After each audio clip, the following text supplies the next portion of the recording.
Jumbo Scampi. For limited... All for a price that will make you... How the hell am I supposed to pay?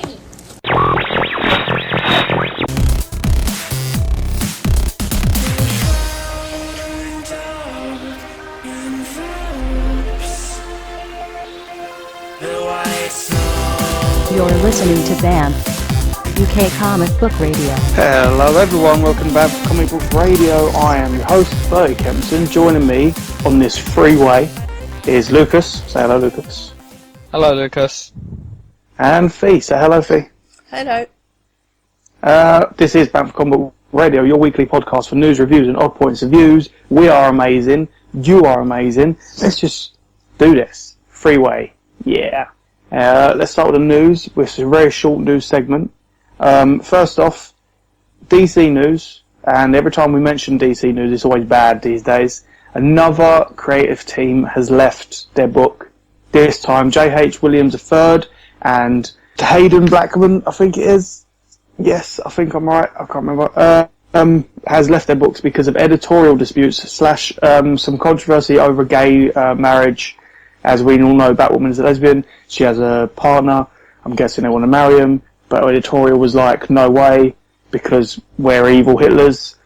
And they left. They sodded off, which is sort of no surprise that another team has left. But at the same time, kind of disappointing because the book has been really beautiful and really well told for a long time. And now it won't be. So it's just going to be another Bat book that no one cares about.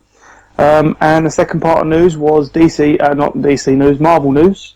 Earlier in the week, Marvel released some teasers for Inhumanity. One was, is he, is she, are they? And then it was the last one, are you Inhuman? And it was all for Inhumanity. The next, I think, is it going to be an event or is it going to be a book? Like an ongoing? I think there's an event and then there's a book that leads out of the event. Right, okay. And I can't remember which ones. I can't remember what the event's called and what the book's called, but one's called Inhumanity. One's called Inhumanity, and right. Then I can't remember what the book. I can't remember if that's the book or not. Okay, it's slightly disappointing knowing it's going to be another event straight after Infinity. Yeah. It's like the Age of Ultron thing. Like Age of Ultron happens, but we're all waiting for Infinity, and Infinity is only into issue 2, and now everyone's looking forward to. Or not even looking forward to in that sense, but looking into the future at Inhumanity, or whatever it's going to be called. Slightly disappointing, but does have actual ties to Infinity, as we saw in this week's issue 2, which we'll get to in the next segment. And that is it for news. It's very quick, see? We haven't got Nevs or Sarah for news, so we're just doing it this way. Now, on to what we've read. Used to have read the same thing I've read. Yep. And we both read, all three of us read. Both doesn't work when there's three of us. Infinity. I almost said Inhumanity. Right, so Infinity issue 2 came out. Mm-hmm. I want to start, just throw it out there. What did you guys think?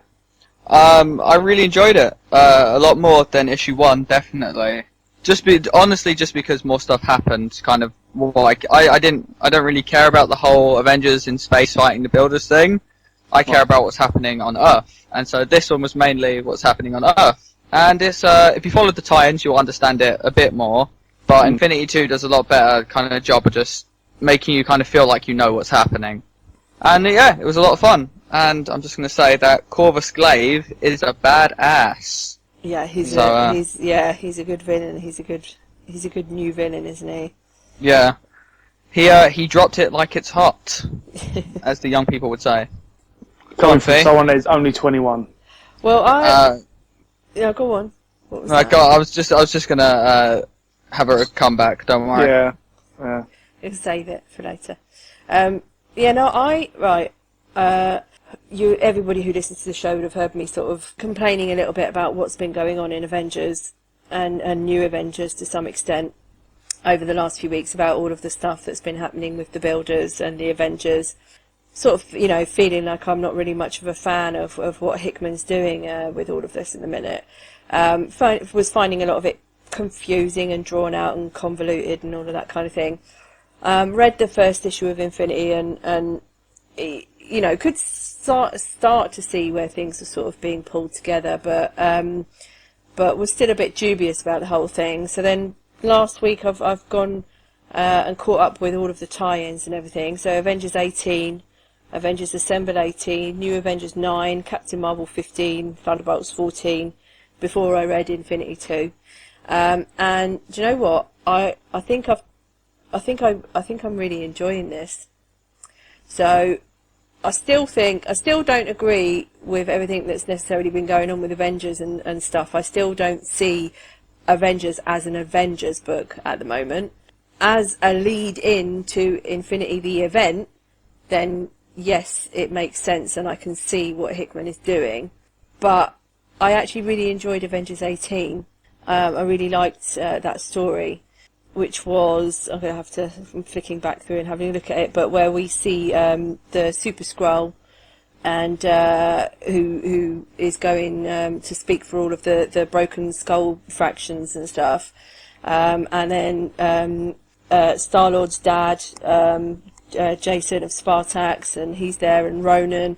And I'm really, really glad that I did go back and read all of the DNA cosmic stuff before I started this, because I did have a feeling that, you know, I wanted to get caught up on all of the space stuff before there was more space stuff. And I'm really glad I did, because there are sort of like little references and characters and stuff like that I maybe necessarily wouldn't have been familiar with. Do you know what I mean, Lucas? Because you read a lot of the cosmic stuff also quite recently, didn't you? So I did. I'd be honest. Yeah, you know, if you didn't read it kind of beforehand, you probably wouldn't enjoy it as much unless you're like a massive sci-fi fan. In which case, anything with spaceships might tickle your fancy. I completely agree, because when I heard that this was coming, and I was like, oh no, it's all space stuff, and that's not really, you know, the Marvel space stuff isn't really for me, because I've always steered away from it, because I just always thought it wasn't for me. But now I've read all the DNA stuff, I'm really glad I did, because I absolutely loved it. But yeah, I think I'm definitely now enjoying the whole Infinity thing a hell of a lot more than I would have done if I hadn't have gone back and read all that other stuff. But you know, because like seeing things like in Avengers 18, they make reference to the Annihilation Wave and you know, and that kind of thing, and I wouldn't have known about it if I hadn't have read any of that stuff. Just, you know, before I move on to Infinity 2, like Avengers 18, there's some really nice moments. There's some lovely panels in this issue, and Leno Yu's art is really nice. There's some really nice sort of like faces and stuff. It's really worth checking out. But again, I'm going to complain again. However, the only thing about this event for me is that you cannot just read Infinity. You have to read the tie-ins. Like, you have to read the the bare minimum, Avengers and New Avengers. Yeah, I think those are, like, if you look at the Infinity checklist, they have like they have the main Infinity thing, and then they have like this square and this diamond that represent New Avengers and Avengers.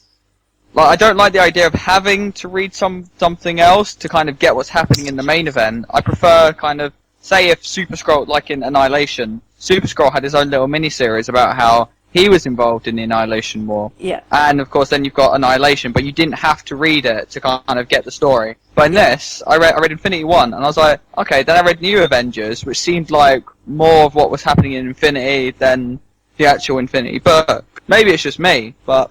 No, it's not just you. I completely agree. I mean, you could miss out Avengers Assemble 18, Captain Marvel, Thunderbolt, you know, like those sort of like lesser tie-in issues. You can miss those out, although having said that, they definitely add something to the story as well. Captain Marvel's obviously told from Carol Danvers' point of view. Avengers Assemble 18 was told from Jessica Drew's point of view. So, you know, you just get a little bit more of a fill-in from the story.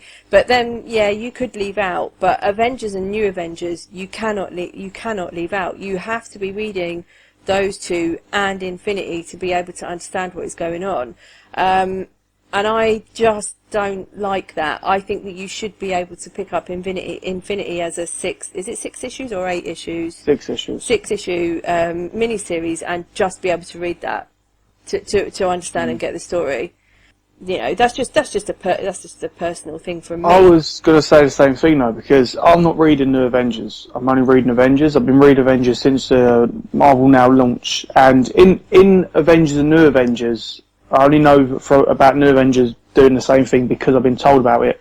They have been leading to Infinity, doing nothing but leading to Infinity. So when Infinity finally kicked off, as we said when it came out last month, there were things from the New Avengers side that I didn't get. And there was obviously, if you're doing it the other way around, there would have been things like the gardeners and the builders from Avengers you wouldn't have got. But now, even more so that Infinity has kicked off, I am not reading the Avengers. So when I picked up number 2, just to give you a quick little rundown, listeners, number 2 gives you a recap of what happened in Avengers and New Avengers. So it tells you that Avengers are off in space and they did this battle at the corridor, and the New Avengers book tells you about the Illuminati being attacked and what each member is doing, and then it goes into the actual Infinity story. But it's one story told throughout 3 books. You get the Avengers in space, the Illuminati, and Thanos and his henchmen, what they're doing. And it's a bit annoying, but luckily I'm invested enough to want to know where this story is going. New Avengers 9, for example, as I said, I only read that this week, and there's a couple of events in that are obviously going to have a huge impact on the actual Infinity story. And I think if you hadn't have read that, then you're going to be missing quite a lot of the story. I think the main thing that happens in New Avengers 9 is where they send Thanos has sent all of his sort of like his henchmen, the Cull Obsidian that he's called them. That's right, isn't it? Yeah. And he sent them out each to deal with one of the members of the Illuminati, and the one who goes to visit Namor, is it Proxima Midnight, I think, and he strikes a deal with Proxima Midnight, who basically says, okay, you kneel in front of me, I will spare Atlantis, and I'll accept your allegiance if you tell me where the last Infinity Gem is. And then basically Namor stitches up Black Panther and Wakanda by saying that it's in Wakanda, which is a huge thing. It's obviously building on the bad blood between them that happened after Avengers vs X-Men. But that's a massive event. It's obviously going to have a real big impact on what's going to happen in the story in the long term. Yeah. And it's all very well having a recap or whatever at the beginning, a one-page recap at the beginning of each Infinity issue, but it's not enough. You definitely have to be reading all of them. Right. For my own personal thing, can I just say, right? So the last Infinity Gem is in Wakanda, right? And that's the reality gem. Yeah, but do we? Well, here's my question, because I can't remember about whether it actually is in Wakanda or if Namor is just trying to stitch up T'Challa. Lucas would know this. But I think Lucas has been taken by Thanos into the Phantom Zone, which makes no sense, but he's got the reality gem, so he can do whatever he wants. So we'll get back to you on that, unless the listener can help us. But I thought it was always in Wakanda, and that was like a big betrayal of he's over there. But then that does come out of AVX, where they hate each other anyway. And yeah. So he doesn't really have that.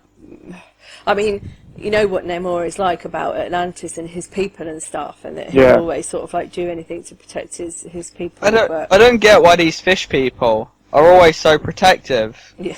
They're always so up themselves, like Aquaman, Namor. They're always all like, you will kneel before Atlantis, and no, and I'm just like, dude, give it a break, chill out.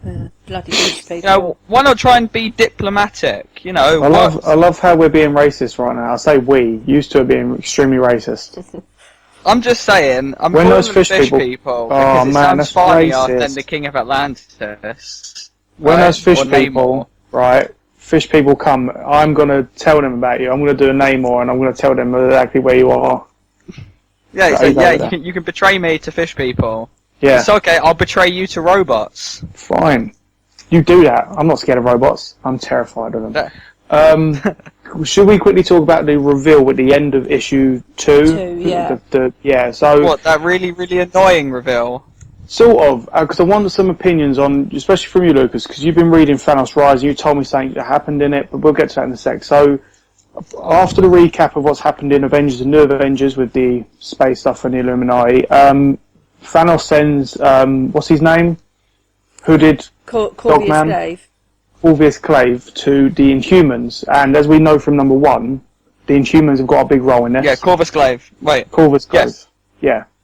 Let's just call him Corvus. So Corvus comes down with his with some foot soldiers to Black Bolt, and goes to him and sort of taunts him, saying you're not a king and all this, and trying to get a reaction, and then gives him a proposition that Well, no, you forgot the bit that comes before. Oh yeah, okay, yeah. So he is sort of threatening the Inhumans, and Medusa steps forward and goes, many have stepped forward and, made ridiculous demands, and they've all sort of left without their lives, which makes no sense, but it happened. And what was it he said, Lucas?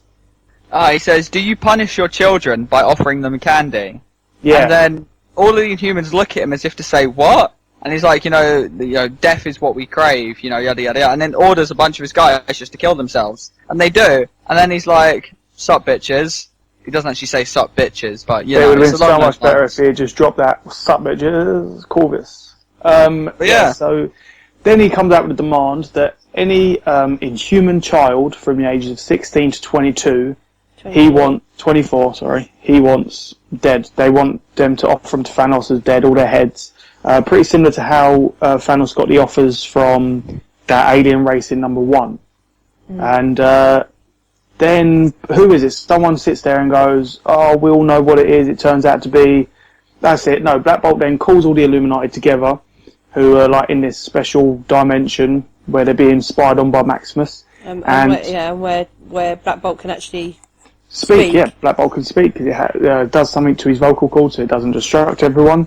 And Black Bolt reveals... or something. It's the pitch, yeah. And Black Bolt reveals that the reason why Thanos wants all those that specific age range is because one of his sons is an Inhuman living there, and he doesn't obviously know which one, and he wants them dead. Lucas, you read Thanos Rising, yeah? Yeah, I did. And there's this whole bit, I think, in issue 3 or 4, where Thanos, trying to discover who he is, goes about fucking a bunch of people, pardon my language. So, he has sex with a bunch of aliens, ends up having a bunch of kids, yada yada yada yada. And every time the kid comes out looking more like its mum. And so he's all like, nah. And then towards the end of that, in issue 4, Death gets really angry that he's gonna have sex with other people. Despite her being, a bit frigid towards him, in all honesty.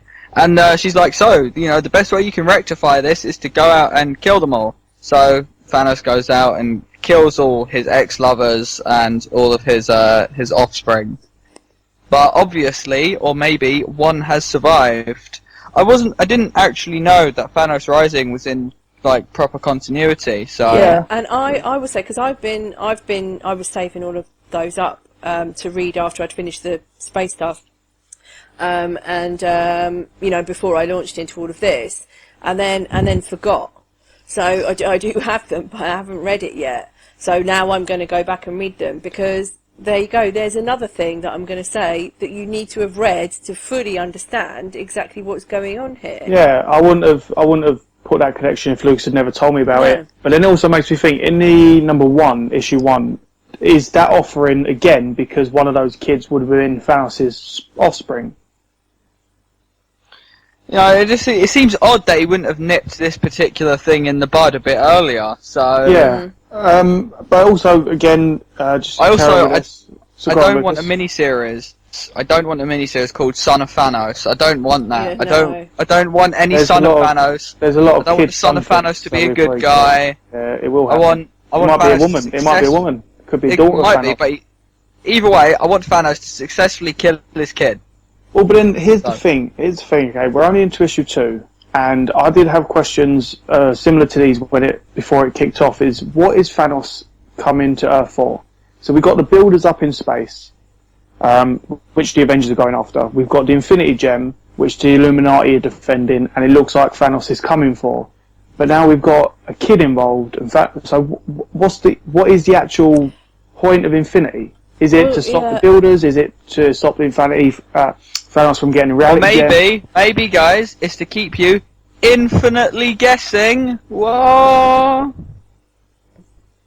I'm glad we held that silence there. Yeah, it was just We're going to keep that silence in there. An infinite silence. Oh, Lucas. I can keep this going on. Don't infinitely keep it going. No, so yeah, what is the actual point of it? I don't know. I would like to know. I mean, this is the thing. There are all these different strands, aren't there? And this is what some people find so frustrating about Hickman. This is what some people absolutely love about him, is that there are all these various different strands going on, because you've got the Builders thing and the Avengers, then you've got Thanos and the and the Sun thing, which we've now just discovered, but then you've also got Thanos saying at some point in issue 2 where he's going after the Infinity Gem, he wants that found, but then, and is it Corvus Glaive who says to him, but hang on, what about the other thing? And he's like, look, you go off and deal with that, because I need to go and find, I might have got it the wrong way around or mixed up, but we need to find the Infinity Gem, because once you've got that, you become a god, and who cares about anything else once you've become a god? It's all really weird, and it's kind of terrifying when you think about we are a third of the way through. This is issue 2, not third way, whatever the way, maths, fractions, whatever. We're issue 2 into an issue 6 mini-series, and we've already got another big reveal. So I'm scared that they're going to do the classic Marvel thing of like issue 1, the last issue, issue 6, will just be like everything gets fixed in an instant, and it's kind of left you a bit empty. Do you know what I mean? I could see all these reveals and all this like this mystery, and then issue 5 and the mystery's still going. You're like, oh my god, I can't see the end. And then they go issue 6 and it's, oh yeah, everything fixed. Well, you know, they've been making promises that this is going to change things again, but then after the promises that came out of Age of Ultron, I don't believe anything. Where's Angela again? Oh, she's not around anymore. She's just gone. She just two appearances in Guardians of the Galaxy. She sodded off. Yeah, it's because the latest Guardians of the Galaxy isn't out yet. It's issue 6, right? They're like really odd with their timing for it. I remember I was waiting for like a month and a half for last week's film, for the last issue I read, and maybe Angela is going to be the son of Thanos from a different universe. And I say son of Thanos on purpose, by the way, not completely by accident. Angela. I just think, because this is what I'm waiting for, the Guardians tie-in, because, you know, in my mind, obviously having just read all of the DNA stuff and everything, I'm reading this story and I'm like, surely the Guardians of the Galaxy have got a massive part to play in this. That's the most annoying. This next question is the most pressing one that I've wanted answered since Thanos Rising, since we saw Star-Lord, Guardians of the Galaxy. What is happening with the Cancerverse? Yeah, so are we finally going to get that answered at any point in Guardians? Because, you know, obviously, how did Thanos escape? How did Star-Lord escape? Where is Richard Rider? I did hear from someone this week. I don't remember who said it, but someone said that in the new Nova book there will be a mention of Richard Rider, or like a hint at him. I think I might have told you. It might have been you. I read that somewhere, yeah. Which I would like to see, because if you've got 2 of the 3 like sacrifices, the sort of sacrifices, you might as well bring the 3rd one in, you know, and maybe Nova's going to be the hero of it all. Yeah, I want to know where Richard Rider is. I'd like to see him post haste, please. Yeah. So he's been hiding in Gamora's cupboard. I'm glad you said cupboard, because God, I really thought you were going to say really something else. That could have really bad. Alright, tell you what, this is going to be a really good... I was going to say something else. Yeah, I could tell. I could sense that was going somewhere else. I am so personally changing the subject. Listeners, if you are listening to us and you're laughing along and enjoying it, send in your speculations. Give us the speculations on the Facebook page, on the Twitter page. We'll give it to you all at the end. But what do you think? What Infinity, what do you think? You tell us about it, and your answers and your questions and your speculation. Yeah, and I'd love to know if anybody like me had sort of has changed their mind a little bit about this event and is maybe Yeah. enjoying it a bit more now than maybe they were, you know, with the start of issue 1. Definitely, this is it's a very good talking point. I want to hear all from you guys. All right, and now we've mentioned Gamora and her cupboard, we're going to turn away, and there's another book we all read. The one good thing to come out of Age of Ultron, in my opinion, and maybe it's even fact. Age of Ultron. It's not Age of Ultron anymore. Is it Age of Ultron? Is that the? No, it's not. It's Avengers AI, but it has got a similar look on the cover to our Age of Ultron logo. Anyway, Avengers AI. All three of us has read it, yes? Yep. Yeah, absolutely awful. I hate it. I hated it since issue 1. Oh, that bloody Hank Pym. How do we? Yeah, god damn it. Wow. Age of Ultron 10 was so much better than this. Do you want to do this one, because Peter Parker's not around anymore, and Batman has been so sucky lately. You know, he might as well be joining Peter Parker in being dead. Yeah. But yeah, you went there. I went there. So yeah, Avengers AI is, you know, amazing. It's great. Really enjoyed it. Go on, Lucas, It's because got robots in it. It's got freaking robots. It's got a Doom bot. It's got, you know, a rogue AI posing as, you know, Iron Man inside of a virtual world where every AI is alive and has its own form. Yeah, if someone told me last year that there would be a book that both me and Lucas had joint interest in, I would have said, go away, come back to me when you're telling the truth.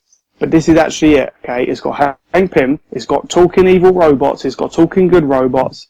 All the robots are for Lucas. I'm just there for Hank Pym. And it's just really fun and light and nice and a sort of bit mind-boggling at the same time. I'll give a quick brief rundown of what happens in the issue, and then you guys chime in. That's cool. Yeah? Yeah. I'm gonna... Yeah. So issue 3 picks up where issue 2 left off, literally, the destruction of the Washington Monument and the Sentinel, the special Sentinel that I can't remember the actual name of, all gone.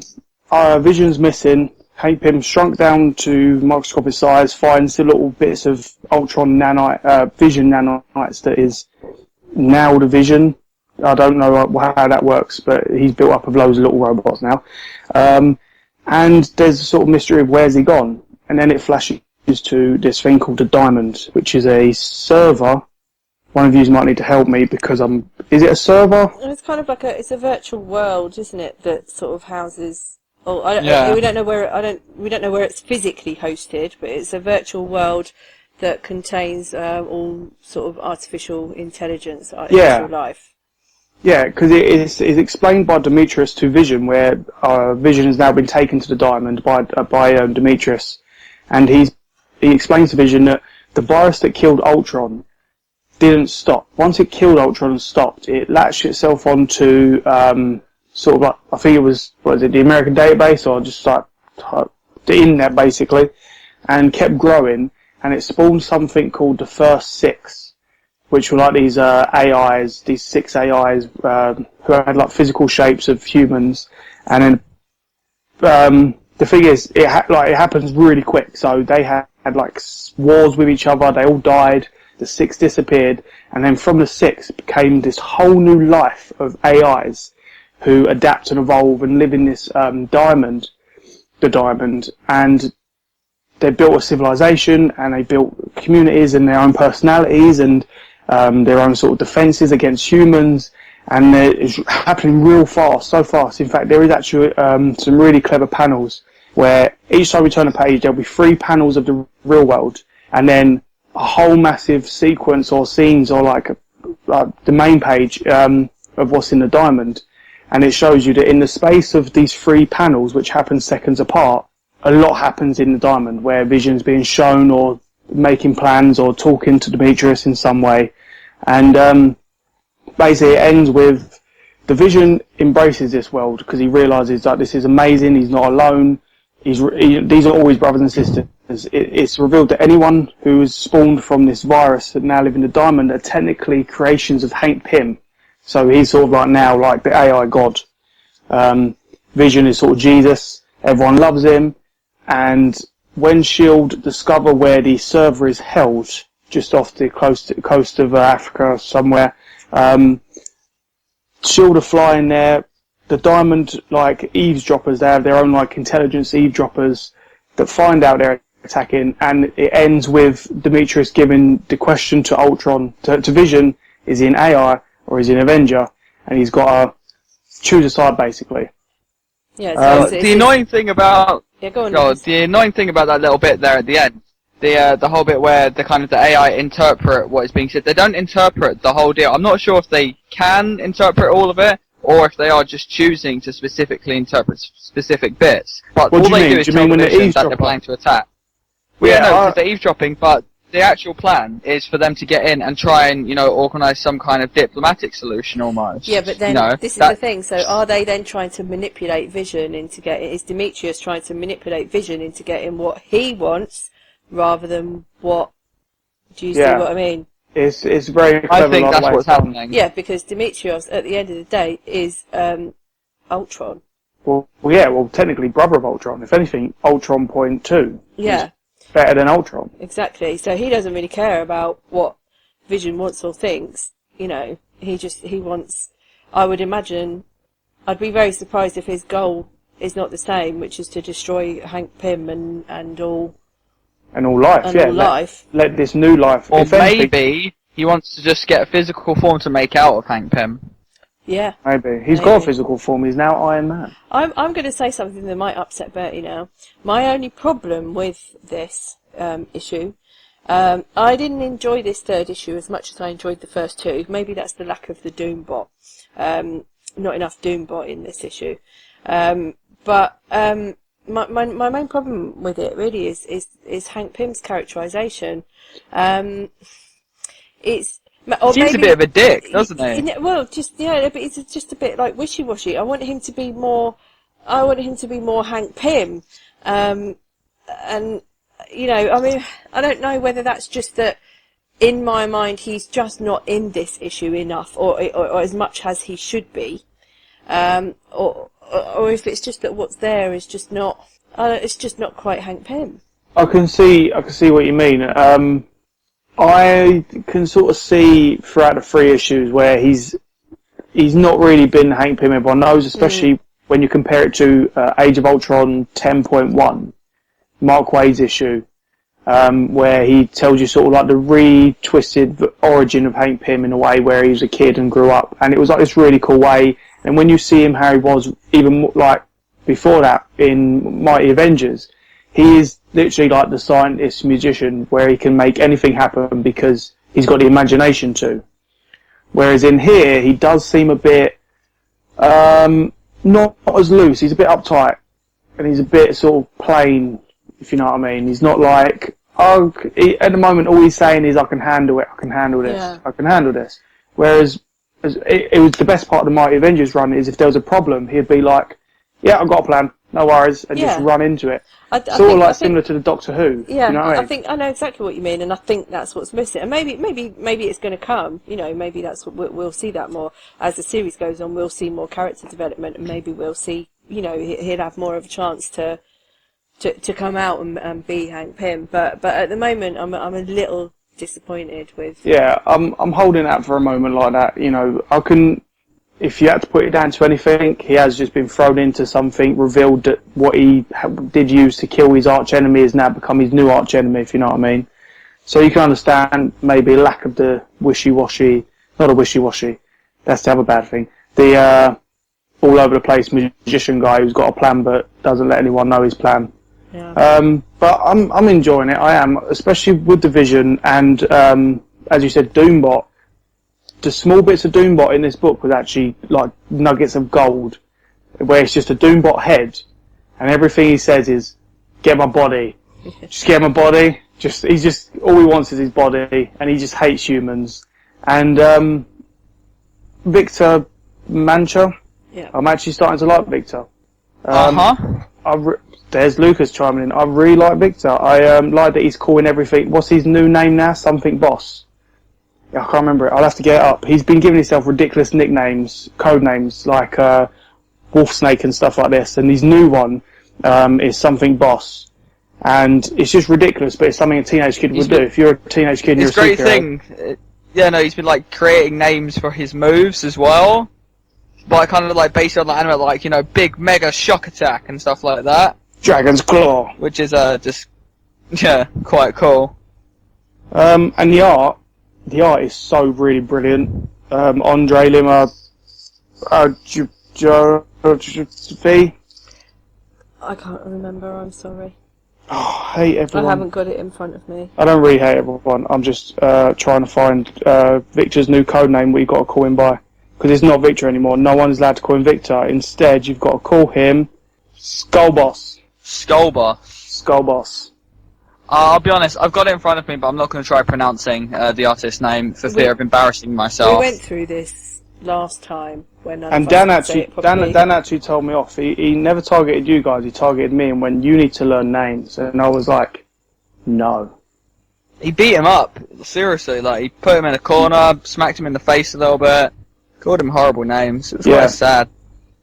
Anyway, before we quickly get off this, I was actually thinking about the future of where this book can go, and thinking how cool would it be if, like, I love the Marvel Universe because it's like many nations of, you've got the gods, and you've got mutants, and you've got Atlanteans. How cool would it be if there was literally just like a little corner where it was AI robot guys? Here's the thing that gets me. When is this happening? Is this happening alongside Infinity, or at the same time? I would have thought it would have after? been. I thought it would have been like that little nugget in between. Then where the fuck is everybody else? I don't Like, know. Demetrius Actually, has made his demands like worldwide. He's like, This- he has. This this- is my negative. all right, this could maybe be during Infinity because we don't see all the other heroes. But if it is in during Infinity, then Ultron better turn around now because Doombot's around. Doombot will mess him up. I mean Thanos. Keep calling everyone Ultron. Thanos better turn I was around. going to say, what? Yeah, Doom. Okay. Could you imagine that? Thanos shows up. Doombot just rolls up to him. He's like, "Piss off, peon," and then gets broken. It'd be great. It'd be fantastic. It'd just say, it'd drop a Loki line, but like, you muling Quim, yeah. And then Thanos Yeah. just destroys him and wipes him from the face of reality. Or Thanos snogs him. That's new. That's new. Okay, Yeah. let's move. Let's move on. We've been rambling. Before we That's how you can tell when we're moving on to a new bit, because I say something really, really out of context that doesn't make much sense. Like Gamora's So, cupboard. Yep, Gamora's covered and Thanos snogs a Doombot. Let's hashtag those things, guys. Yeah. Get them going. Right. Gamora's What's cupboard. next? What's next? Did any? Well, you know, obviously I didn't because I don't read DC. But did anybody read any villains stuff? Any of the DC villains? I'll be honest, Stuff? I steered clear of most of the Villain Month thing and Forever Evil because Sarah got lost in the time stream and it's her fault. I was tempted. I did steer clear. I've always said I don't want to touch them, but Comixology are doing each villain tie-in for only $1.99, which is kind of good if you want to read it, especially with there's the Two-Face one out this week, which I've been, like, my finger's been going towards the button and then I'm pulling it away. And as for Forever Evil, I'm going to need to be convinced to buy it. I don't know if I'm guessing you two haven't read it. No. No, it's something that really doesn't appeal to me, this whole storyline of multiple Earths on DC's terms. No, I can't wait for Sarah to come back and give her a point of view. She might be able to convince me, but at the moment, you know, kryptonite sniffing Superman taking over the world isn't really my thing. Did anyone actually see any of the 3D covers? Have you laid any eyes on them? Not physically. I've only seen them on the digital where they originally done it as like a GIF. Yeah. A GIF. I've seen that them. is. I've seen them in the shops, man. It's freaking trippy, man. You know, you What look is at it, and Darkseid's shooting beams one way, and then he's shooting beams another way. Is it just Right. like that plasticky thing? You remember as it's a kid you literally get like a Pong and it would be like a Pog and it would be like a holographic. It's and you could really, move. really pointless. I don't get why they're charging so much money for it. I heard that Got in they were level. melting. Did you? You know, it's been really hot in the UK this week, and I heard that they were melting, like literally. Could you melting. imagine that? Could you imagine buying it, spending like £100 on it, walking out and it's already melted? Yeah, but apparently so. There have been several reports of people. You could have the Joker's smile turn into a frown. Yeah. Wow, that's don't buy them, please. Oh God, I really hope no one has bought them. I can see as a collector you'd want them, but just just don't do it. If you want to read the story, like I said, Comixology $1.99. The paper copy, just normal 2D, is a lot cheaper. You're going to get the same story. And to be honest, the cover you get on a 2D cover will be the better cover. Because one, it doesn't move in silly ways, and it won't melt. Yeah. Or you could look at Dark Sides of Mega Beams making funny directions. I was in the comic shop and I kept like turning the cover. I did it for about like 30 seconds. I was just going, just kind of like just turning it. And then I was like, yeah, if I was gonna buy one, I'd buy the normal one. And then I just kind of left. I'll tell you what though, again, listeners, another shout out to you. If you have read these or you own them or whatever, let us know what you think. Let us know what you think of the whatever Villain Month book you've read, and maybe Forever Evil. Let us know. Again, we'll give the contact details after the show at the end when we bamble through the end. As always, they'll be in there, and let us know because I do want to kind of know what the stories are about and what they like, but I don't want to risk delving into that and just getting completely and utterly disappointed. But let us know. Fee, what's next? What you got? So this week saw the beginning of yet another Marvel event. Oh, yes. We haven't got enough of those going on. Oh, Fee, don't say this. No, look, this is... Come on, This Fee. is X-Men Battle of the Atom. Now, okay, this is an X-Men event, to be fair, so it's not sort of like a big... Yeah, it's like the event. annual title event that X-Men do now and then. So this is X-Men Battle of the Atom. So this week saw Battle of the Atom 1, Yeah. and also all new X-Men 16 as well. Right, yeah. So Battle of the Atom 1 is Chapter 1, and all new X-Men 16 is Chapter 2. So this begins with Illyana Rasputin, Magic, who's decided that she wants to travel into the future because she just had to see for herself what's going on, and she travels to a time where the X-Men are there battling with a load of Sentinels. Because something's going on. Meanwhile, at the Jean Grey School for Higher Learning, we see that Dupe's been baking cookies. I love that panel. I've got the book open in front of me. I've learnt my lesson from Avengers AR. I've got it all open. Yeah, that was my favourite bit of the whole thing.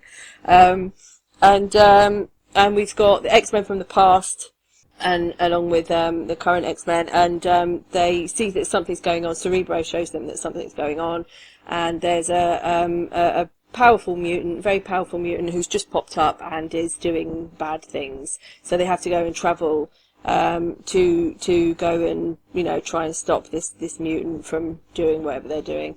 There's a very terrible panel where we just see Kitty Pryde's bum. I'm looking at her now. That's really good. She's got a sword. Oh, so unnecessary. Oh, come on, Fee.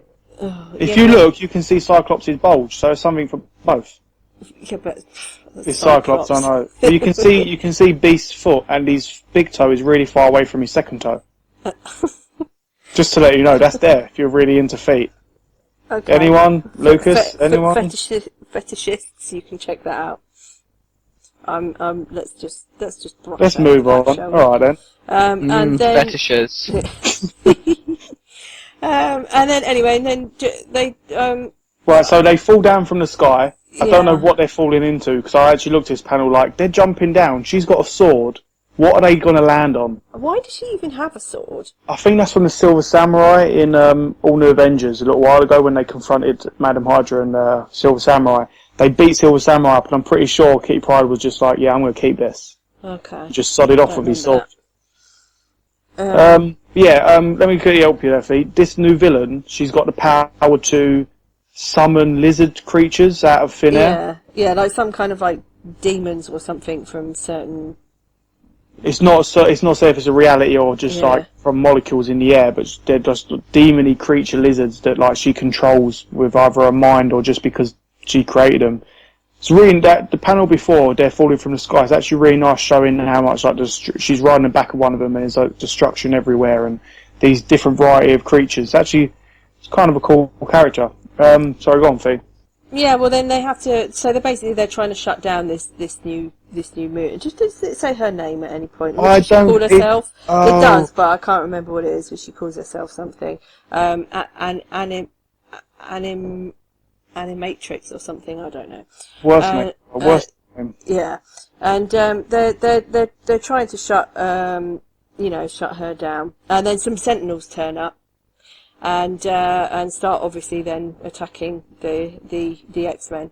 But obviously we don't know where these Sentinels are coming from at the moment. Yeah. So this is like the big mystery, like who's sending these Sentinels, where are they coming from, And how do they know they're going to pop up? and how do they know where they're going to be? How do they just suddenly sort of like keep mysteriously appearing? And they attack, and there's a big attack, and Cyclops gets blasted by a Sentinel. Oh dear, and actually sort of like dies for a minute. Hang on, Bit. can we just say this panel was so misleading, right? Because this is a few pages after the falling from the sky panel. Mm-hmm. The first time he gets blasted twice, right? Yes. So the first panel, his head comes off. You look at the panel, he's got no head. Yeah, it is very confusing. I thought it was almost like, well, yeah, either his head's blown off or he's sort of like been disassembled at sort of like a molecular level. Yeah, it's a really nice, like there's like a splash coming off of the panel and it spills out in a kind of like a disappearing way. Yeah, but then on the following page, then you see him sort of like upside down hitting a bus. hitting a bus, and he's completely intact and completely.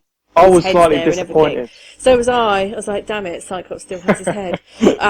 But no, to be fair, this is. He got busted. This Nice. is Cyclops this is old Cyclops, past Cyclops, not present Young Cyclops, like young Cyclops. So everybody sort of shouts, Scott. But then when that happens, then old Scott turns up. Scott from the present, arsehole Completely Scott. wipes everyone out with one weird eye beam. Yeah, and does sort of like one sort of like weird optic eye blast and sort of destroys all the Sentinels. And then all of the uncanny X-Men are there, so Magic and Emma Frost, Magneto, Emma Frost, the sisters, etc. Angel. Cuckoos and that, and then they all join in. They all like team up. So Kitty and the old X-Men and the Scott and his uncanny X-Men, and everybody teams up and starts kicking everybody's ass, and they all start working really well together as a team, as the X-Men do when they put all of their issues aside and stuff. And then the new mutant who's causing all of this trouble sort of like gives up, and then Scott gets blasted again by a Sentinel head which is lying on the ground, and sort of dies for a minute, like stops breathing. And as he does, this is really nicely done, this page actually. I really enjoy this page. Yeah, this is very good. He gets blasted by the Sentinel head. Sort of Jean Grey says he's not breathing. And then they try to get Christopher Muse over, who's the healer that they've got. And as this is happening, then the next few panels sort of like are all blurry, like completely out of focus and blurry. But it's to try and demonstrate that what's happening is Cyclops is actually fading out of existence. I find that if I focus on it too long, It make your eyes go. Yeah, it goes really funny. It really sort of does help, like have that get you into the theme of the scene. Yeah. So it's really well done, and then what's happened in the meantime is Christopher Muse has actually managed to heal Scott and brings him back, and then what had happened in the meantime was that Scott from the present, old Scott, actually blinked out of existence, just to show that he actually had to come back into existence. But yeah, he actually ceased to be, showing that if something does happen to the X-Men from the past in the present, then that will have an effect on the versions of the current versions of the characters in our present. Yeah. So if they die, That's if their it, you're past gone. selves die, then they're going to die. So then they sort of come to the realisation that that's it. They've got to go back. They've got to go back to their own time. But they're sort of like, then the X-Men from the past are kicking up a little bit of a fuss, and they don't want to get sent back. Jean knows that she's going back to a death sentence because she knows what happens to herself. Anyway, while they're having this like big argument and this big debate about whether they're going to send them back or not, then something happens with this time cube that Beast has in his laboratory. I nearly said lavatory then. Laboratory. He might actually have one in his toilet as He well. might have one in there. and something happens, and then some characters emerge from the time cube. So there's no explanation really about who the characters are on the last page, but you can tell by you looking can at guess, some. Yeah, some of them you know straight away. So there's a massive version of Iceman. There is an older version of Kitty, Deadpool, somebody in the Zorn mask, which I haven't seen that for a long time, but it's a woman. It's a woman, and Beast, who looks like he's mutated again about 500 times, and another sort of unidentified female. So and there's the hooded guy as well. Oh, and then the hooded guy, yeah. So then we move on to, sorry that I've sort of waffled quite a lot here, I do apologise. And then we move on to all new X-Men 16. Which, may I say, was my most favourite. Yes. I agree with you, I enjoyed this issue a lot more than I enjoyed Battle of the Atom 1. Beautiful Art Adams cover as well. Yeah. Stuart Immonen done the art on this. Really nice. Really nice. My one concern, which listeners, if you haven't read it, you will find, and you might share with me, lots of double page spreads. Yes. So jarring. Especially when, like me, you read it from the iPad and you're literally just turning all the... Oh, for God's sake, come on now, I guys. agree. It's the one thing that the one thing that annoys me most about reading comics digitally, and I am reading more and more digitally now than I ever used to, is double page spreads do my head in. Yeah. In a digital format, and I do books that are full of them. I mean, it's all right having one or two, but books that are full of them, it is annoying. Yeah. But that's a small thing really. So this issue, we sort of get Christopher Muse trying to deal with the fact that he's actually managed to bring somebody back to life. So he's sort of like a bit freaked out by that, and then we get some further explanation about who actually all of these people who've emerged from the time cube actually are. So it turns out they are the X-Men some of the X-Men from the future, who've come back to tell the X-Men in the present and the past X-Men that they're all being a bunch of idiots and they just need to sort everything out before everything goes completely wrong. So we find out that the large Iceman looking thing is indeed some version of Bobby Drake, who apparently can't speak anymore. Just nothing but like... He says, can't speak anymore, but we don't know why. The one who looks like Beast is Beast. It is old Kitty Pryde and Deadpool, indeed. What the hell is Deadpool doing there? I've got to say, it's not an annoying Deadpool. He makes little jokes, but he's like an older Deadpool, so he's sort of like just wised up and been like, might as well be good now. Yeah. And older Kitty Pryde, I said that, didn't I? Yeah. And the guy in the hood turns out to be Charles Xavier's grandson. So I can only assume that's Legion's son. Who strangely looks just like Charles Xavier. Yeah, has a bald head and everything. It's basically just Charles Xavier. And the other woman is Molly from the Runaways. Yeah, who looks like she's wearing Deadpool's old mask on her head. Which she in the future in the present, doesn't she wear some kind of like frog always eye? Got like especially the frog eyed one of the things most common, but she's worn quite a few different headwears. Yeah, but because I didn't get that was her at first, but anyway, but it is.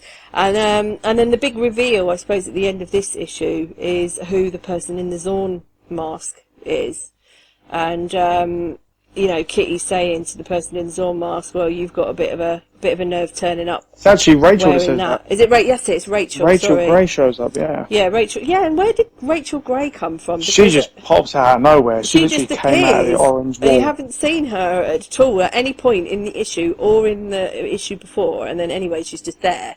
And she says, "Okay, wearing that sort of uniform, i.e. the Zorn uniform around here, it's in terrible taste. Seen as the last person who wore that mask killed Jean Grey right here in the school." And the person in the Zorn mask says, "I know, but, and then takes the mask off and turns out it's Jean Grey herself. Yeah. Not aged a day, though. Yeah, looking sort of like, well, not as young as, Jean Grey from the past, but as you would imagine her to sort of be now. In between this, there is a couple of bits. As they're talking, Jean Grey is telepathically talking to Beast and is explaining that they need to leave because she can't read the thoughts of this future X-Men, and she's worried and she wants to leave. B says no. She says to Scott, we've got to leave, and without an explanation or asking, he just says okay, which is what's actually quite nice because it showed the loyalty he has with her. And then Jean then mind controls Wolverine to attack. What is it, the Iceman, the giant Iceman, or and it all kicks off, and then Kitty stops them all, goes, wait, we're missing 2 people, and it's revealed that they sodded off, and this is what provokes the reveal with future Jean Grey to take off her mask, is that Jean and Scott of the past have sodded off somewhere, crash land on a beach, and is discovered by a man and his dog. The plane anyway, not them two. So this is setting up for me to be like a really good sort of like mystery / adventure future story. And I think I was sick of time travel, but this doesn't seem like terrible time travel. Yeah, no, it's good. I'm in. You know, it's got me. I want to find out what's going on. So it's bringing in all of the X-Men titles. So X-Men 5, well, all of them apart from Astonishing. X-Men 5 is next, and then Uncanny 12, and then Wolverine and the X-Men 36, and then we'll repeat again with going through all new X-Men, etc. And then bookended with a second Battle of the Atom. Yeah. Every time you guys say X-Men, I just get the cartoon theme tune going through my head. Every time.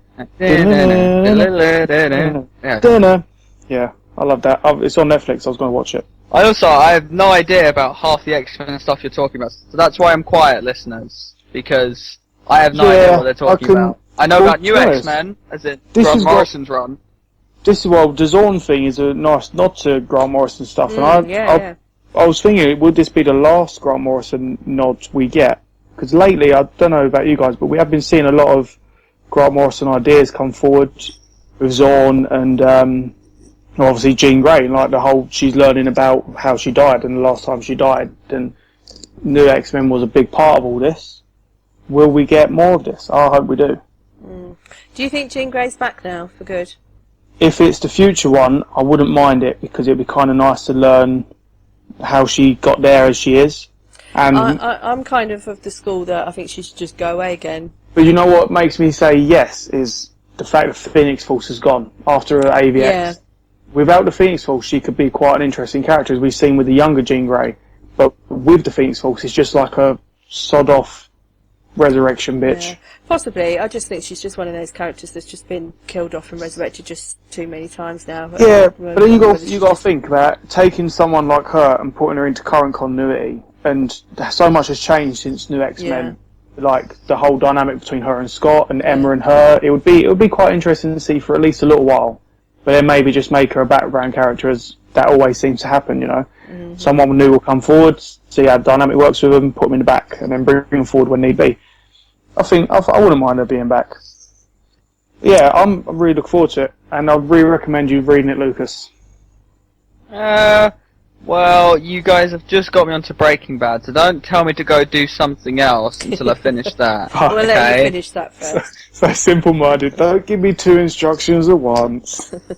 Yeah, no. Also, I've got my own problems to deal with. Okay, you know, I've been playing Diablo. It's addictive. All right, calm down. Yeah, making me violent, but don't hit me again, please. Fee, you've been reading Wolverine the X-Men, right? I have, yeah. So right, this is a series that I've been real on and off with, and then quite recently I've just not been enjoying this at all. However, I know that there is a series coming up called Amazing X-Men, which is launching very soon. Hey, Amazing X-Men? Amazing X-Men, yes. Which one's this? This is a new... It's one with Nightcrawler! Yes, that is going to be about the return of Nightcrawler. Now, Nightcrawler is one of my very, very, very most favourite characters of all time. Same here! Yes! And was his comic death was something that upset me very greatly. Some of my Twitter followers who were there at the time will know that I basically didn't shut up about this for about a month after it happened. And I've just been waiting ever since for him to come back, very impatiently. And so I know Wolverine and the X-Men was actually out last week, but I only read it this week, and I don't know why it took me so long to get around to it. Now, the issue was just sort of like finishing off about all of the battle between all of the kids from school versus the new Hellfire Club, who I really hate, by the way. They're 12-year-old brats, man. Yeah, Slap them kids on the bum. Yeah, all of these kids and stuff. I can't bear them. This is why I haven't been enjoying the story very much, because I've just been like, oh, whatever. Precocious kids. I think I've mentioned that before. I don't like precocious kids. So there's some big fight between Cade Kilgore and the rest of the Hellfire brats, and it's just and more of Iddy in her completely inappropriate, disgusting drag queen costume. Anyway, and then the X-Men win the day, and but that is quite frankly the least interesting part of the entire issue. So after everything is sort of like restored to normality. Oh, just prior to that, actually, Brew. Little Brew, who got brain damaged a while ago. Yeah. Brew is now back to himself. Yes! I stopped reading it because he went brain damaged. Yeah, you know that? yeah. That actually made me drop a book. It was annoying. But he's back, so he can actually speak properly now. So I want to see more of him and Iron Man being best mates, because that AVX time was so good. Yeah. So he's back, so that's good.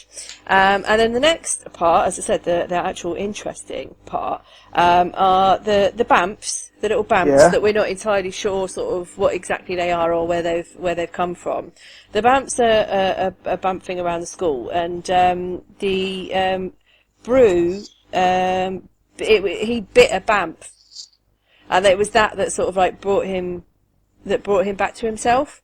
Nice. And then there's the very last page is the exciting bit, where we see a mysterious cloaked hooded figure. We saw him sort of a little very briefly earlier in the issue. So we see this white hooded figure surrounded by BAMFs, and then this figure says, okay, so there's still no sign of them and no word from your brothers. He's talking to the BAMFs. It's been so long, perhaps they've all forgotten about me. Let's hope you're right. Let's hope the X-Men still remember their old friends and that they're not afraid to risk their lives one more time to save a dead man. So obviously this is Nightcrawler.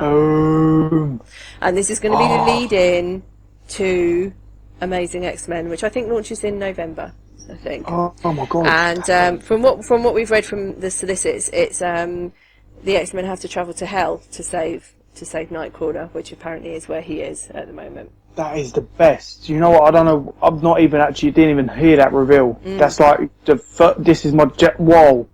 Oh man, do you know how happy I am? I've literally hurt myself. Shut up. What's been done? No, I'm deadly serious. That whole rescuing Nightcrawler from Hell.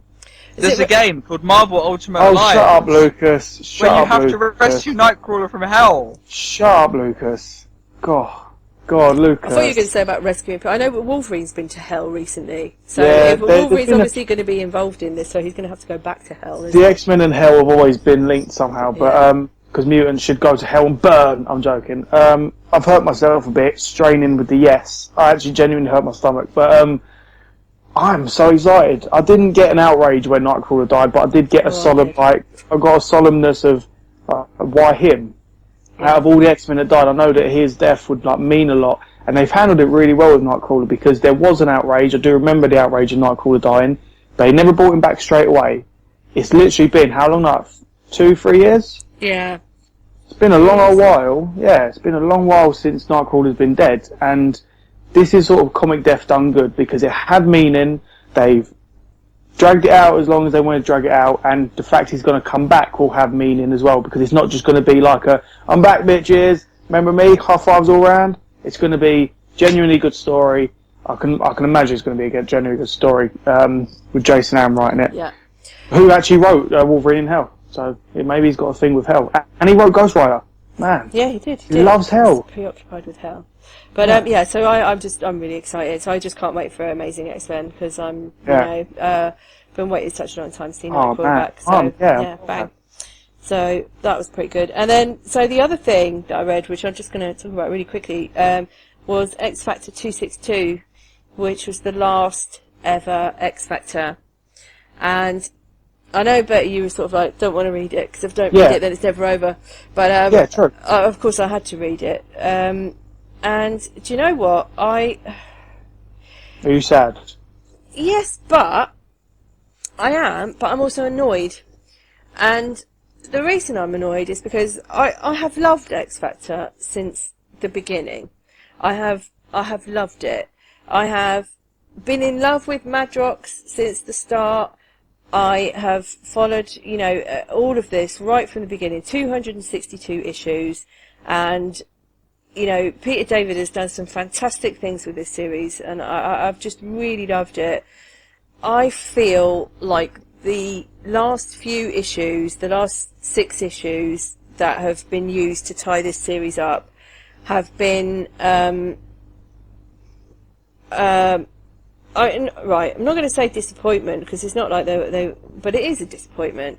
I feel like they've been rushed. I feel like it has just been a rush to tie up all the loose ends and to just write off, and I don't think any justice has been done to the characters or to the series in general. And I do feel a little bit cheated and a little bit disappointed. Do you want to hear my theory? It's an unlikely theory, but it's kind of a sound theory. Do you know when people say leave them wanting more? Yeah. Right, and I hate that, because if you leave me wanting more, I'm just going to now know that I want more, but I'm never going to get it. But if you leave me never wanting to read it again, I'll be happy.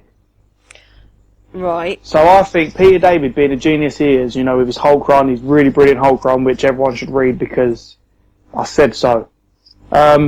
He's not a silly man. I mean, I've said it was a very unlikely theory, but maybe he just sat down and went, if I make them a little bit disappointed, they won't miss it. Just saying. That would be my theory. When I write a long series that everyone's going to love, Hank Pym and his amazing friends, I'm going to end it on a really bad note, so no one wants to read it again, but we'll have fond memories of it. Maybe. But just to summarise quickly what happens in the issue, this is, so we've seen what happens to all of the other characters. We found out what happened with Longshot and Shatterstar and all of that, and Rain and everybody. So this issue is the turn of we find out what happens to Jamie and Layla. And so last time we saw Jamie is still a demon. So in the Wait, what? yeah, so in the War of Head on Earth. The Hell on Earth arc, Yeah, he got turned into a demon, and he's been a demon God. ever since. So Layla is on Madrox's old family farm, and she's basically got demon Madrox chained up in a cellar in the barn, and then she finds out she's pregnant at the beginning. Whoa! Yeah, and this is not going to be like you remember Teresa was pregnant. Yeah, and it turned out to be just a clone. But it was because it Duplicate. was one of the dupes had got her pregnant. So when Jamie then actually touched the baby, he reabsorbed it. Yeah, But then that's not going to happen with this, because it's Madrox Prime who's actually fathered the baby with Layla. So she finds out she's pregnant, and do you remember Damien Tripp, who kept turning up here and there in X Factor? He turns up and starts sort of like talking to Layla, and Layla's like, "Oh look, will you just bugger off, basically, I'm fed up with you, just go away." And she tries to blast him, and then anyway he sort of explodes, and we don't really find out what that's all about, but it's obviously going to lead into something somewhere down the line with whatever comes out of this, if anything. Anyway, she takes a sandwich to demon Madrox, and then he sort of like breaks free of his chains and almost tries to kill her, but she screams at him that she's pregnant, and somehow that sort of like goes into his brain a little bit, and he starts sort of like praying to something or someone to come and help him. And in the meantime, these police officers turn up at the farm to speak to Layla, and they're obviously like looking for Madrox, although we don't really find out why. And they're sort of like trying to attack Layla, and then Siren turns up, or Teresa turns up, Banshee or whatever she is now. Do you remember she's some kind of like goddess? Siren to me. Yeah. Do you remember she's a goddess now? Do you remember like a few issues she made a trade off? Everyone is They're Everyone's all getting different the goddess. things, yeah. Nah. But she's I can't remember what the goddess of whatever she is, but anyway. Loud noises. Yeah, well, she turns up and says, when I told you to pray for me if you had any problems, somehow this isn't what I expected, because she did just say that to him, like quite a while ago after this happened to her. Anyway, so she then manages to turn Jamie back to Jamie, and he then goes to help Layla from these cops or whoever the hell they actually are who've turned up to try and I don't really know what they're doing. It's not really ever explained. And Teresa, in her sort of like new goddess state, turns up. And anyway, and then they all save the day. And then it's all sort of like happily ever after. And we're just going to stay here on the farm and raise our baby. We're done. Wow, The that's end. not as nice as the Polaris one, where it sort of had a ... to be continued. Could be a... Because I generally thought that, especially with the Polaris issue, we was going to get a Marvel Now 2 that's sort of been rumoured at relaunch, where it goes back to its government roots. Do you remember when... Yeah. I think Peter David wrote it back then as well. Yeah, he did, yeah. Yeah, where it was like Havoc and Multiple Man was in there and Quicksilver and everyone. I genuinely thought that's what we was going to get. I mean, we might, We but still it might might, not just but be if you- all of the same characters or whatever. But Yeah, because I a lot think- of the pieces are all over the place from what it used to be. Yeah. I mean, Siren, she wasn't in it back then, if I remember correctly, but the fact that she's now a goddess, why is she not over in bloody Uncanny Avengers getting her dad to stop being a resurrected puppet? Yeah. She's a bloody goddess. It just, and I think because Madrox is one of my favourite characters, and it felt like, oh look, there you go, Yeah, they're married, that- they're having a baby, and it was almost like, well, that to me sounds like that's the last we're going to see of him for a very long time. Yeah, which that's is what really sad. that upsets me. Especially when you consider that the current, I say current, it's over now, but the X Factor that we've known for so long started out with the Madrox miniseries, right, where it was X Factor Investigations. which we read as a mystery comic a few weeks Yeah, ago. we did, and I really enjoyed it. Read the whole series, and it started out with Madrox. It should have it did end with Madrox, but it But should in a have ended better on way. a higher note rather than happy ever after, guys. Yeah, I didn't like and- that. I didn't like that cheesy happy ever after. Oh look, he's married and they're going to have a baby. Oh, it's just like the cheesiest tie-up ending of Now that it's all the over, time. I'm going to say this, and people might agree, people might disagree, but throughout the whole series, there's a lot of things that weirded me out, like Rain and her son and Goddess Siren and whatever, but the weird thing, the one that got on my nerves the most was how they changed Layla Miller. What, from a child to... I liked her as that child that knew everything, because originally, a little while ago even, I remember she had appeared here in Avengers during Secret Invasion when Nick Fury's putting a team together, knocked on her door, she answered it. First thing she said, "You don't need me. You wouldn't win if I joined you. Trust me, I know things." Closed the door. That person, that weird person that just knows things. Yeah. And then they changed her into this woman who's from the future, more time travel, that knows things because she's from the future, that can resurrect you, but when she resurrects you, you haven't got your soul. And she did it to Strong Guy, right? Guido. Yeah. Has he got his soul back? No, he's the king of hell at the moment. That's weird. Nightcrawler's in there, why don't you just go and get out? Sort of weird stuff. Yeah, I don't know. I don't know. I was just really It disappointed. could have ended better. I mean, there was a lot of stuff a little while ago that was so brilliant with X Factor, So but Peter David ends the issue and the series in effect with a letter to everybody in which he says that he says the first thing I want to get out of the way is all those fans who declared that Marvel cancelled X Factor because I had a stroke. Nothing could be further from the truth. So he reckons that the decision to end the title was one that was made months before. And that they thought that the Head on Earth arc brought a lot of plot lines to a logical culmination, and perhaps now is the time to settle accounts, and that they would then take half a dozen issues to settle the individual storylines. I don't believe that. I kind of do. And the reason why I do is because Hell on Earth was a story he had seed planted years ago, 20 years ago. Why would you? On the old backs. Why would you write 250 something issues of something and then only give one issue per character and rush all of the things that you've been building up to and all my that feeling time? was this. I think that it was maybe it was a genuine close from him, but then they maybe went. Maybe he had maybe in his head he had a longer stories going on, but maybe Marvel came up to him and went, seeing you're doing this, we've got a wave 2 coming, wrap it up. Yeah, maybe, but whatever the reasons were, I'm afraid. I genuinely don't think it was because of his stroke, because I remember keeping an eye on like his progress. Like loads of people were, and he I was, never delayed, and there was no, he was an issue delayed, or literally like a couple of days It was after the stroke, he was writing. He was in hospital writing the scripts and all that. Like, yeah, it's amazing. He's an amazing man, but he is. And I have loved all of his work, and I love that series, and it will forever remain one of my favourite series of all time. But I'm never going to get over the crushing disappointment of the end, I'm afraid. I'm going to say, have hope. You know, if this rumoured Wave 2 comes, we might get him back, we might get a whole new direction, might get the team and the characters in ways we never thought. And, you know, it's not over. Obviously, it's never going to be over. It's Marvel Comics. The characters are going to be around forever. And he's working on something new, apparently, which we'll find out about very soon. So, I'm excited. If it's the government-style X Factor, I don't think it will be. From the tone of the letter, I think he's saying that he probably he actually says himself he's not sure if he could ever bring himself to actually read those characters ever again, because they're never going to sound right in his head because he's not writing them.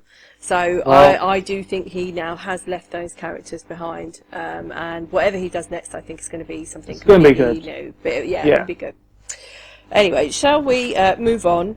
We have talked a lot about comics this week. We have, spoken about lots and lots and lots. And we're not doing mystery comics this week, so should we just go straight into questions? Questions. We will. We'll go straight into questions. The first thing I would like to do is revisit a question that we had from last week. Yeah. In which Lucas promised us that he would finally give his answer. And this was last week. Juan, our friend Juan Sam26 on Twitter, asked us who our favourite villains were. We all gave an answer, and knowing that Lucas is a particular fan of villains, but Lucas could not come to a decision about who his favourite villain was. So true. We gave you a week to think about it, Lucas.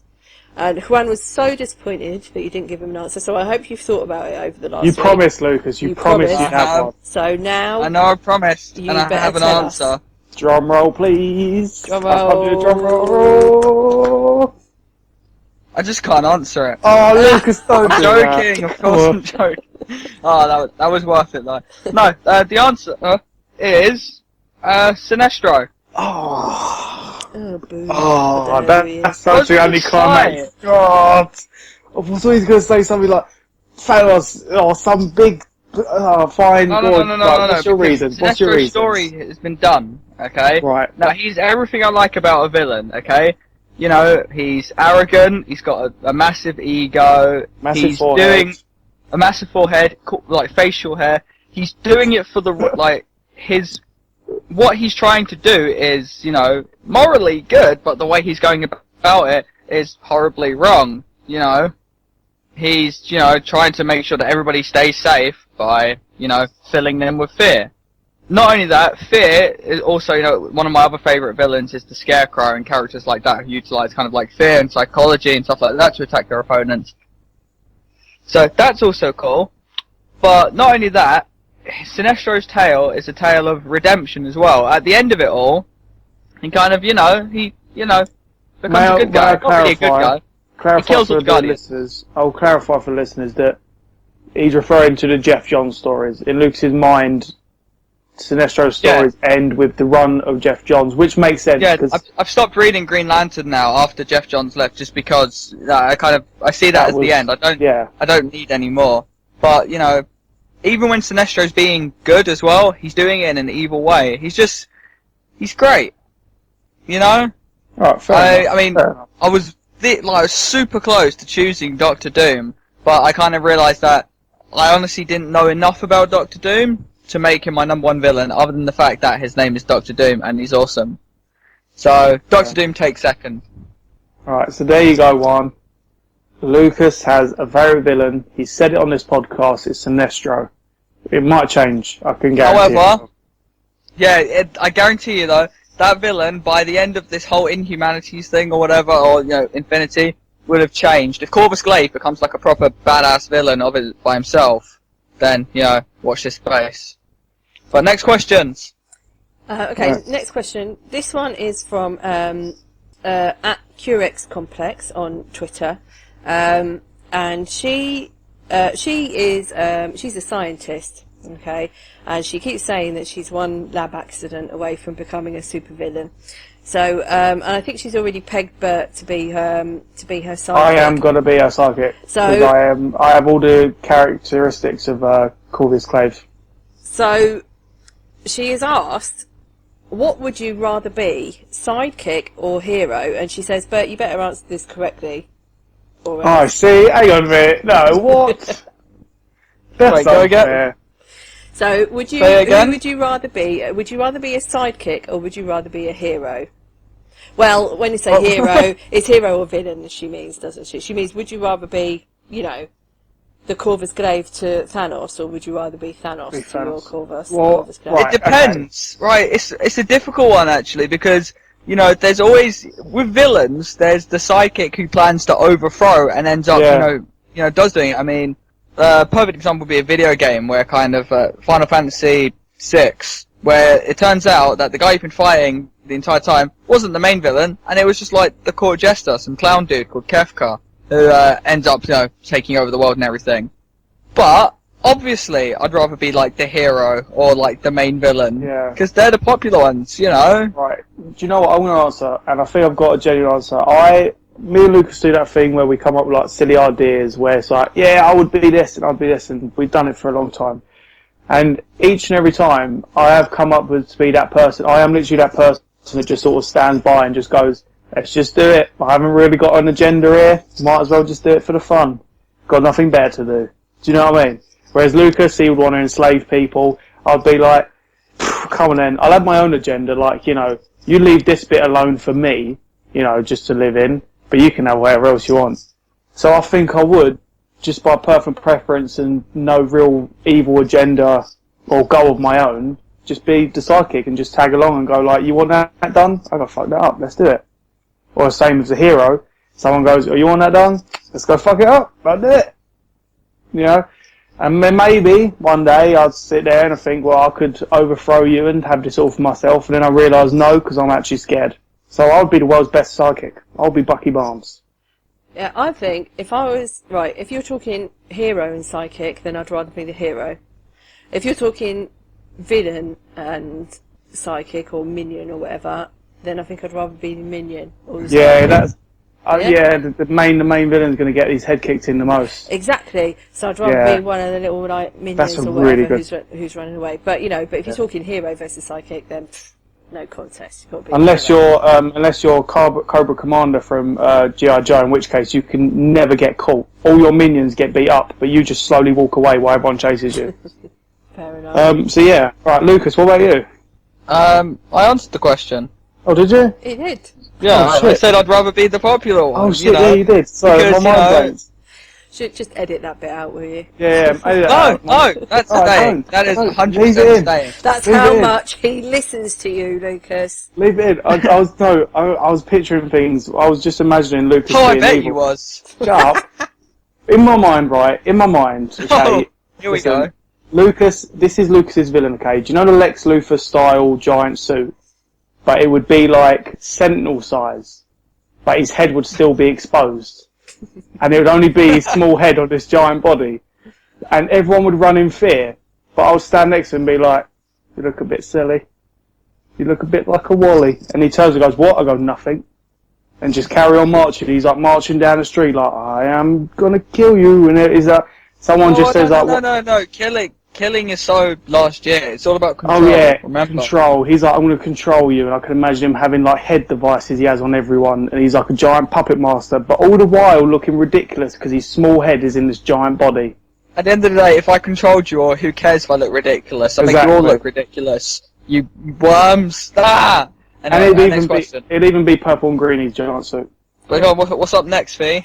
Okay, so this one is from at Explodey on Twitter, and he asks, should digital comics use multimedia more. So should they integrate animations and background music and sound effects and things like that? No.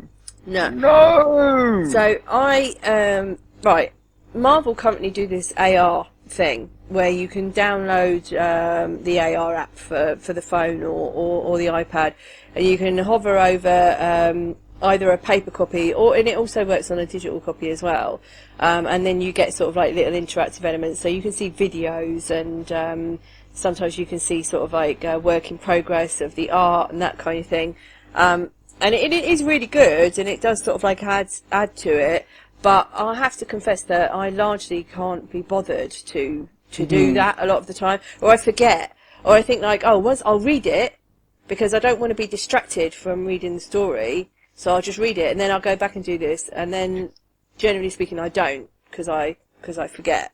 But I like the way that they've done that so that it doesn't interfere with the story. They also have in the Infinite comic Marvel been doing where if you read it digitally, there'll be certain comics. They did it with the Guardians of the Galaxy. Each character had their own one, where it's not a motion comic, but if you tap the screen rather than a page or a panel by panel thing, you'll have a picture and then you can tap it, and then the word balloon that you're meant to read next will appear. Then you could tap it, and then so it's like not a motion comic, but it's a comic you can read at your own pace, but in an order you're meant to. And they do cool things in a panel. So in the Gamora one, she punches someone in one panel.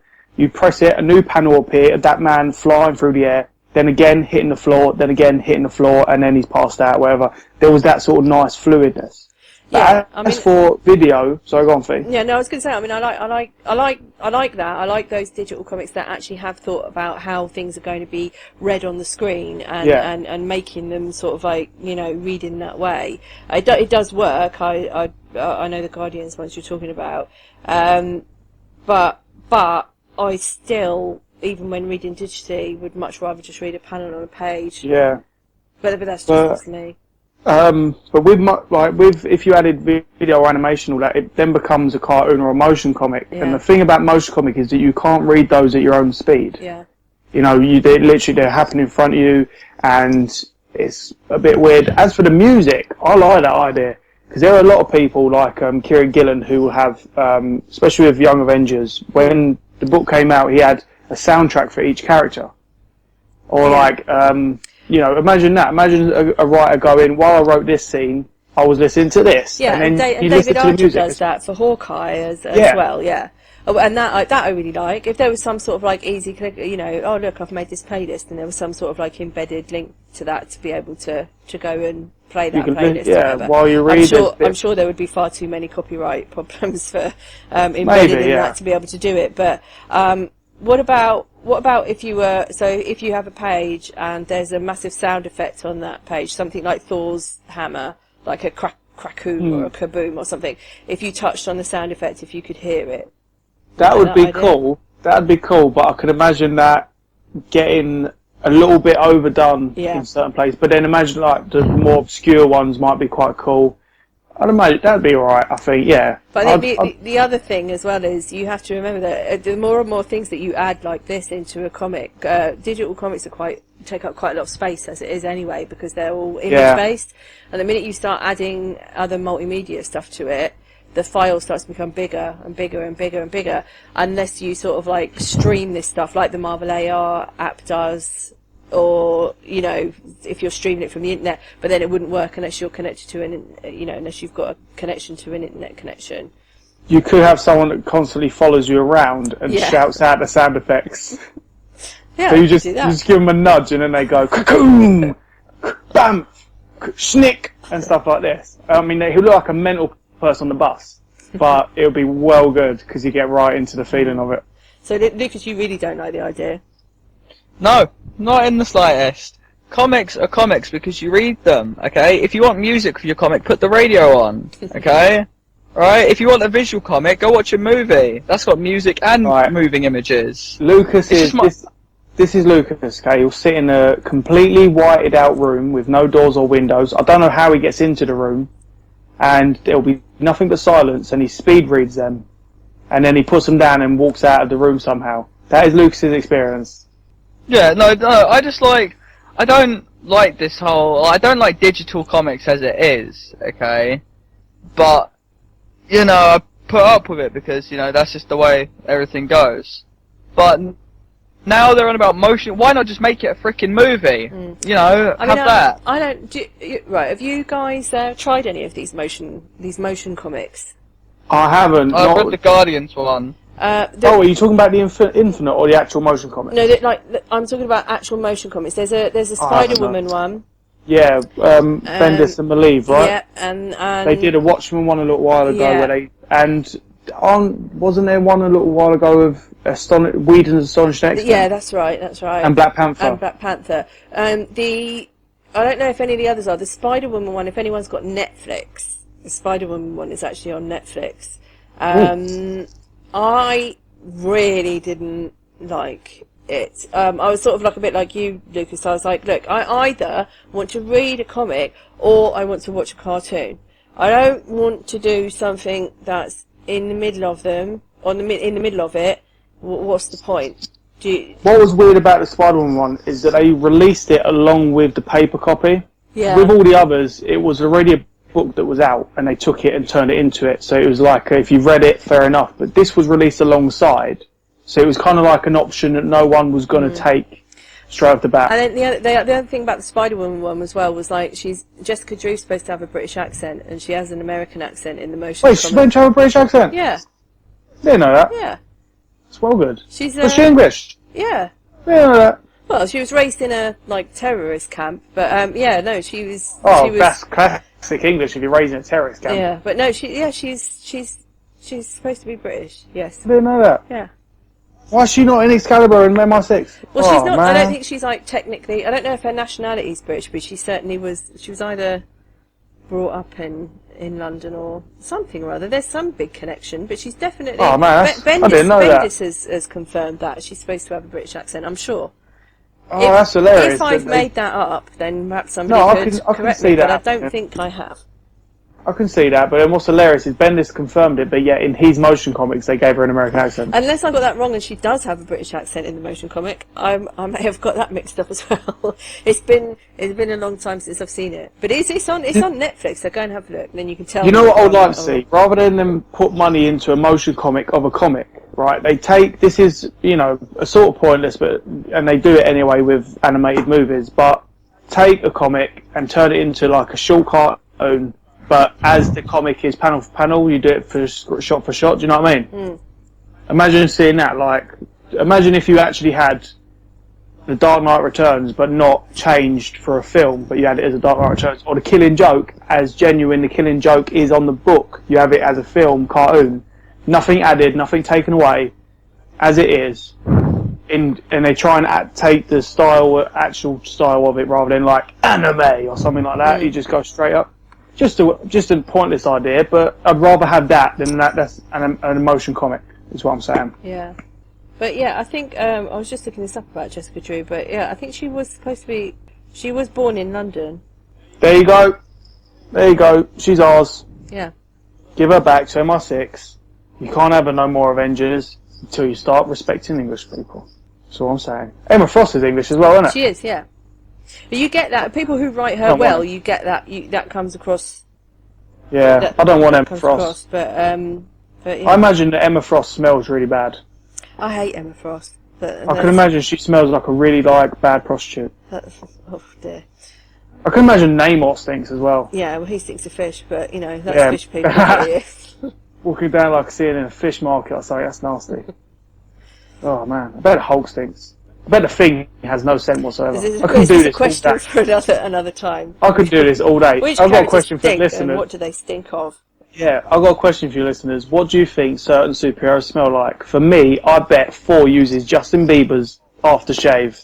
Just can't get enough. And that note, I think, brings us to the end of questions.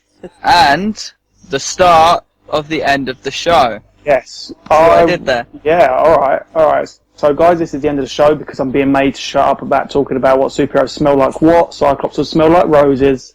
So yeah, don't forget, we want to hear from you. Let us know about Infinity and X-Men and all the stuff we've spoken about and the questions, your opinions. Let us know. We do enjoy hearing from you. You can let us know on, and guys, correct me if I'm wrong on these ones, our Facebook page, BAMF Comic Book Radio. I got that one right. Yep. Twitter, at Radio BAMF. Yep. Got that one right. Tumblr, at Radio BAMF. Yep. Yeah, I got that one right. And wearearcade.com. Yep. Yeah, I got it all right. I got them all right. Yeah. And of course, don't forget to check out our sister show, Anime UK, because they are like us, but they talk about anime and manga. Yeah, and less superior because we are superior. They're actually more superior. Yeah, they're better than us, but we are in denial. I say we, I mean me. Anyway, let us know what you think about all the stuff, the topics we talked about. Don't forget to give us more questions. The minute you listen to this, think of questions. Looking at you, Juan. And then that's it. We'll see you all later. We love you lots. Stay amazing. Stay superior. Stay spectacular. Stay Web-Off. Stay Team Up. Stay Marvel Team Up. Stay all of them. Jonas Mystery. Bye. Bye. Bye.